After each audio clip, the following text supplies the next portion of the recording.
one of the Gulf states that has been affected the most is the UAE, the United Arab Emirates, because now it wants that the Strait of Hormuz be forcefully opened.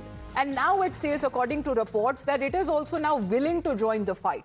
The UAE seems to be preparing to help the US and other allies to open the Strait of Hormuz by force. And this is a move that would make it the first Persian Gulf country to become a combatant after being hit by Iranian attacks. Now it seems that what the UAE has been doing, that it has also been trying to lobby for a United Nations Security Council resolution that would actually authorize such action. And there are diplomats who have also urged US and military powers in Europe and Asia to form a coalition to open the strait by force. Now, will that, as far as US be willing in this? Because, Srinjoy, on its own, President Trump has claimed that it's not our problem. It's your problem. You solve it. But with the entry of the UAE, will it further escalate the conflict?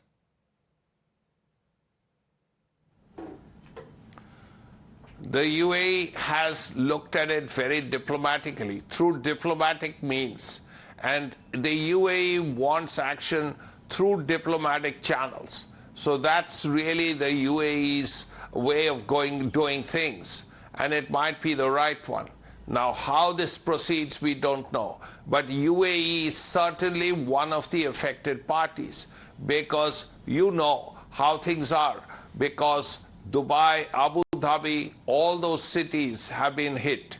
Besides that, ports. The problem is with moving all the oil that the UAE has but what the UAE to the now west. Seems to be pushing for. Let's bring in Rishabh on that aspect as well. Srinjoy, I request you to stay on with us. Rishabh, if you can hear me, what stand is the UAE now planning to take? What happens next? Amita, that this comes after Iran's threat that it will start.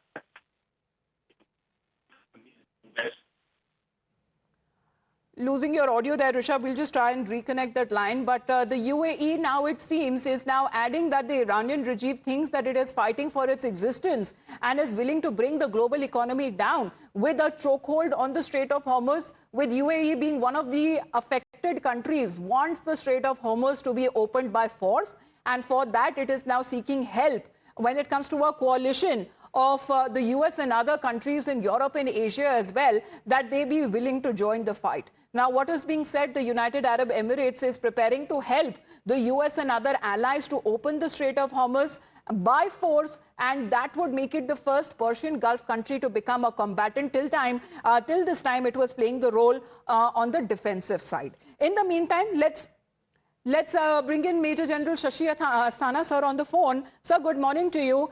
Can the Strait of Hormuz be opened by force? Because America says it is not a problem. Those are affected by it. Please deal with it yourself. Now what happens, sir? See, there are two things. One is closing Strait of Hormuz is illegal as per UNCLOS. UNCLOS is United Nations Laws of Sea. That is the Convention for Laws of Sea. Now, as per that, Strait of Hormuz is a natural body. So, therefore, that cannot be taxed or closed by anybody. That is the legal position.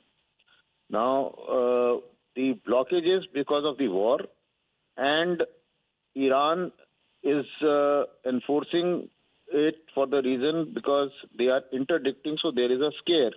And because of scare, the insurance companies are not giving money. At the same time, so that is why everybody is scared, and they are also scared for the damage and losses and loss of life as well. So that is how it is closed. As if the war ends, then logically, Strait of Hormuz should open automatically. It is up to it is Trump who it was open early. The war started. The war was started unilaterally by US and Israel, and therefore, logically, if they stop the war, then things should improve automatically. Right. And nobody, I don't think anybody else need to be at war with Iran on that issue. As far as Iranians passing a law to say that, or trying to put a law in parliament to say that they should charge, that will be illegal. Yes. And that I think people can resent. But President Trump seems to be taking it personally in a way because he has named several countries and their leaders as well, and he's called NATO as well to be coward for not, accepting his urge or his appeal to join in when it comes to opening the Strait of Hormuz. Thank you very much, sir, for your point of view. But